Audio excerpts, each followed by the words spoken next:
373 shot 4 take 1 action. ফুলে যদি এতই কাঁটা গোলাপটা তুই তুললি কেন? প্রেমে যদি এতই ব্যথা সেই প্রেমে তুই ভুললি কেন? কি গো ডাইরেক্টর সাহেব, আমি তো 60 বলে দিয়েছি, কাট তো আর বলতে পারি না, এবার তুমি কাটটা বলো। Got it.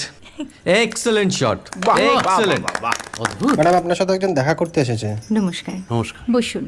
আপনার জন্য আমি চেক বইটা নিয়ে এসেছি ম্যাডাম। কি যেন নাম আপনার ডিরেক্টর সাহেব? পিনাকি মুখোটি। মুখুটি বাবু, আমি ভুতুরিয়া বাবুর কাছ থেকে পরে চেক নিয়ে নেব। আচ্ছা। আগে আপনার বাঁধানো বইটা দিন, দেখি, পড়ি, ভাবি। হ্যাঁ, না মানে সেটা এখনো ঠিক তৈরি হয়নি। ও, তাহলে সেটা আগে ঠিক করুন ভাই, তারপর চেক টেক হবে। কিছু যদি মনে না করেন ম্যাডাম, আপনার হাতে মানে এটা তো কুমারীর চরিত্র, ওই আংটিটা। ওই যে বললাম ভাইটি, আগে আপনার বইটি রেডি করে আনুন। ও হ্যাঁ, আপনি বোধহয় জানেন না যে মায়া কুমারী তার আংটি কখনোই খোলে না। সে কুমারীর পাটেও খোলে না, বেধবার পাটেও খোলে না।